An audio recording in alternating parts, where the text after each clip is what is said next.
दोस्तों, आज मैं आप लोगों को एक मूर्ख ब्राह्मण और एक चालबाज स्त्री की कहानी सुनाऊंगी। अगर इससे पहले आप मेरे चैनल पर नए हैं तो प्लीज़ मेरे चैनल को सब्सक्राइब करें, वीडियो को लाइक और शेयर करें। तो आइए कहानी को सुनते हैं। एक गांव में भोला नाम का एक ब्राह्मण रहता था। ब्राह्मण बहुत ही गरीब था। भोला के माता पिता हमेशा चाहते थे कि उनका बेटा इतना पढ़ जाए कि वह लोगों के यहाँ पर यजमानी करके अपना जीवन काट सके, परंतु भोला का मन पढ़ने लिखने में बिल्कुल ना लगा था। उसके माता पिता इस बात को लेकर बहुत परेशान रहते थे।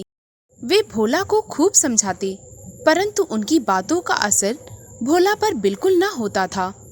उसके माता पिता ने भोला का विवाह एक सुंदर सी और समझदार लड़की के साथ करा दिया।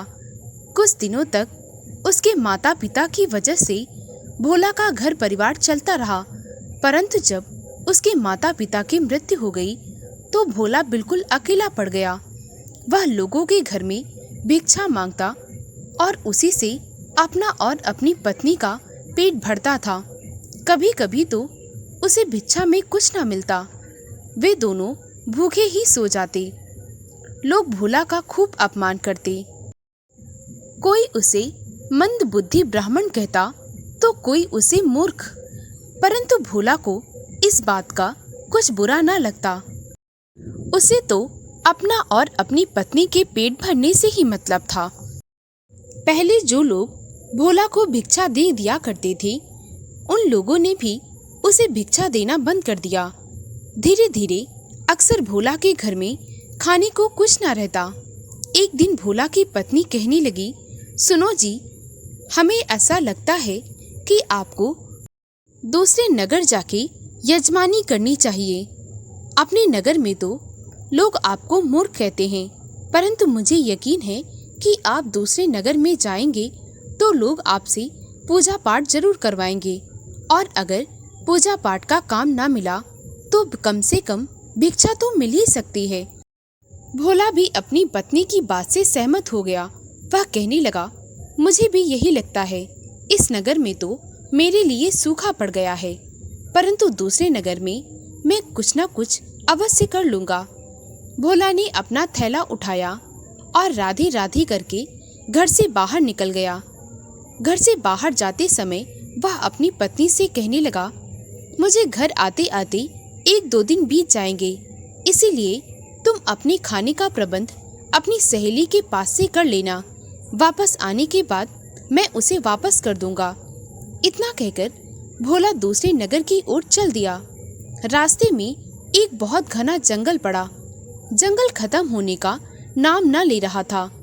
भोला को बड़ी जोर की भूख और प्यास लगी थी।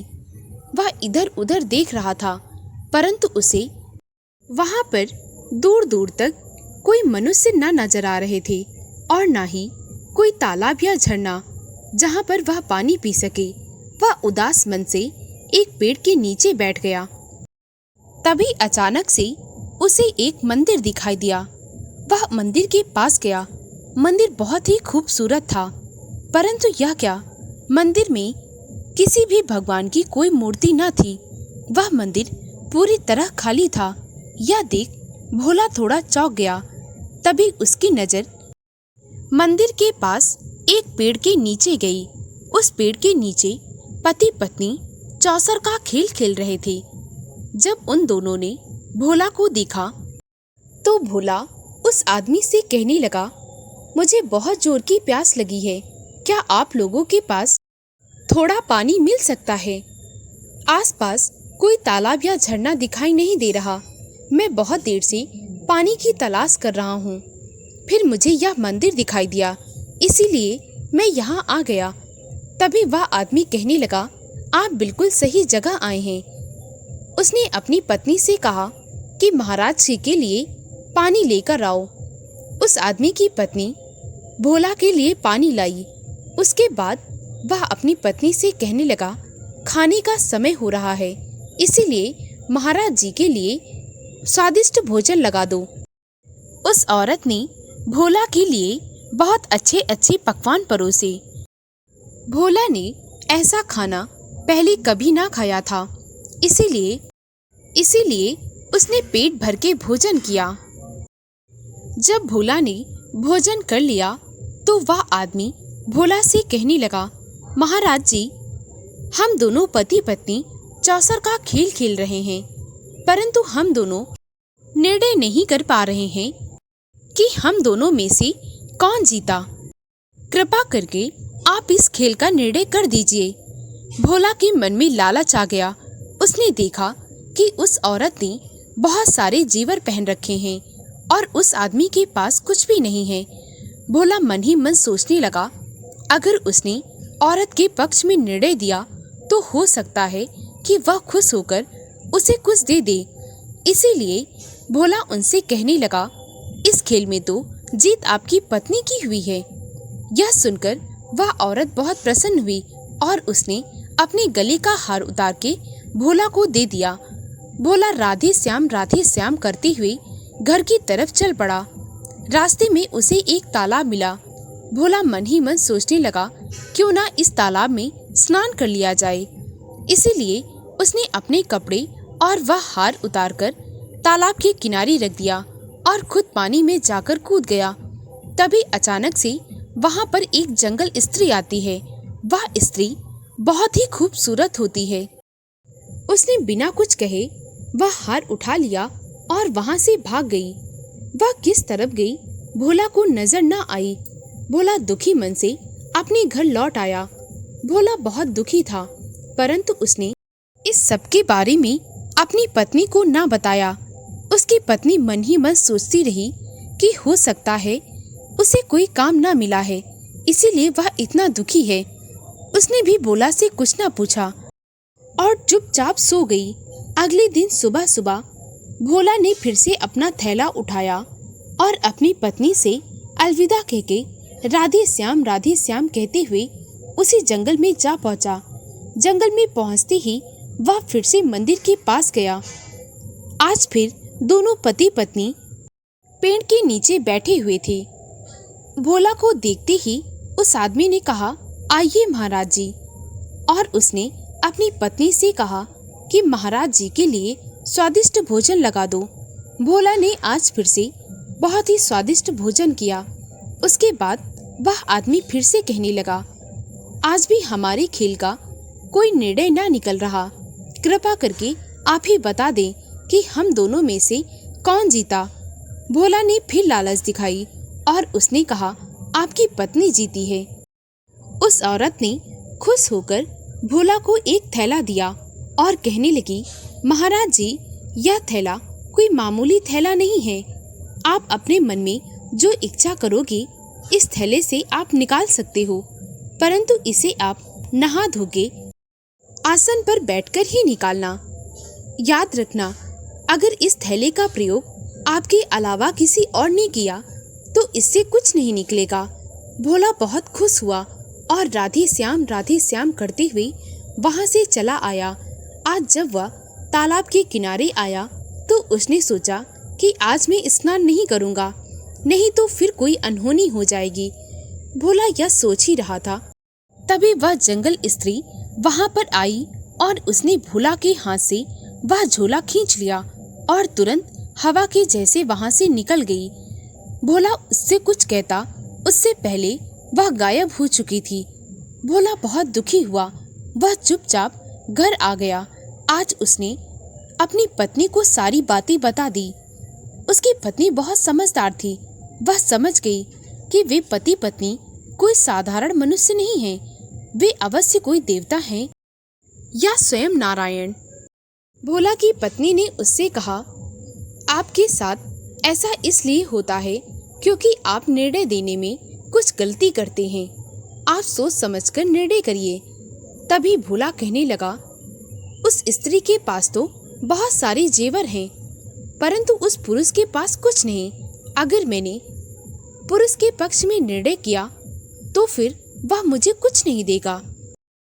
भोला की पत्नी कहने लगी, आप कुछ देर के लिए अपनी दक्षिणा को किनारे कर दीजिए और सही निर्णय दीजिए। मुझे आशा है इस बार आपके साथ सब कुछ अच्छा होगा।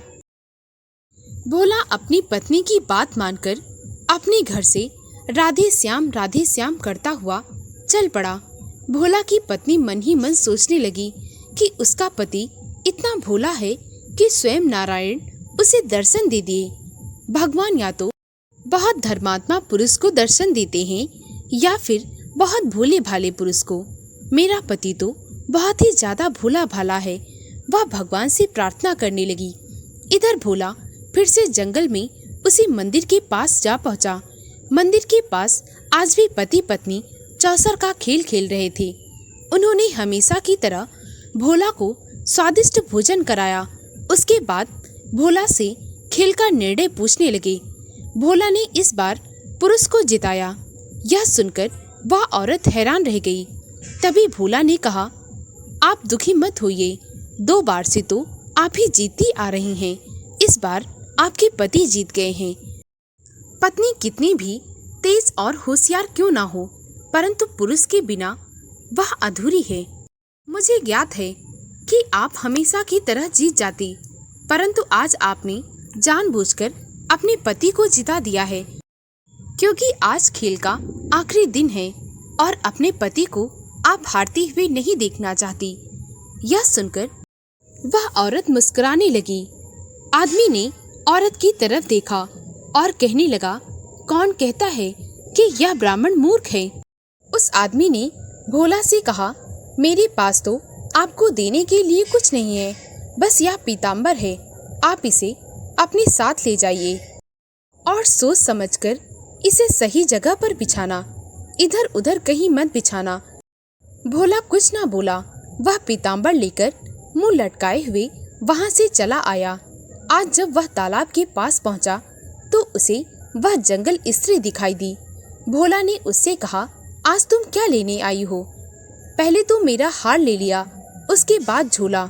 आज मैं तुम्हें खुद से यह पीताम्बर देता हूँ, लो यह ले जाओ। तभी वह जंगल स्त्री कहने लगी, मुझे माफ कर दो, इसमें मेरी कोई गलती नहीं। मैं तो माँ लक्ष्मी की दासी हूँ।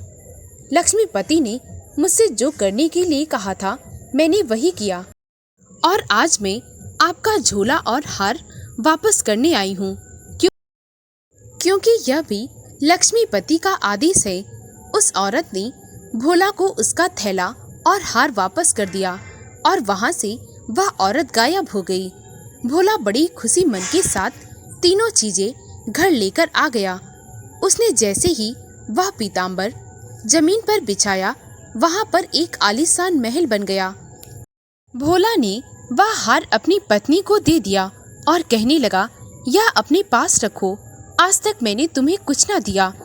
उसके बाद भोला नहा धोकर आसन पर बैठ गया और भगवान का ध्यान लगाने लगा। उसके बाद उसने थैले से स्वादिष्ट पकवान निकाले और अपनी पत्नी से कहने लगा, चलो आज दोनों पेट भरकर खाएंगे। तभी भोला की पत्नी कहने लगी, आपसे बहुत बड़ी गलती हुई है। आपने शायद उन्हें पहचाना नहीं। वे कोई साधारण पुरुष नहीं हैं, वह स्वयं नारायण और माँ लक्ष्मी हैं, जिन्होंने हमें इतना कुछ दिया है। हमें उनका धन्यवाद करना चाहिए। भोला और उसकी पत्नी उस जंगल में गए। तभी अचानक से उन्होंने देखा कि जो मंदिर भोला को खाली दिखाई देता था, उसमें माँ लक्ष्मी और नारायण की मूर्ति रखी हुई है और पेड़ के नीचे कोई भी पति पत्नी नहीं है। भोला और उसकी पत्नी ने माँ लक्ष्मी और विष्णु जी को नमन किया और उसके बाद दोनों घर आ गए। दोस्तों, अगर आपको मेरी कहानी अच्छी लगी हो तो प्लीज़ मेरे वीडियो को लाइक और शेयर करें। मुझे ज़्यादा से ज़्यादा सपोर्ट करें ताकि मैं आप लोगों के लिए और भी अच्छी अच्छी कहानियाँ ला सकूं। कहानी को पूरा सुनने के लिए बहुत बहुत धन्यवाद।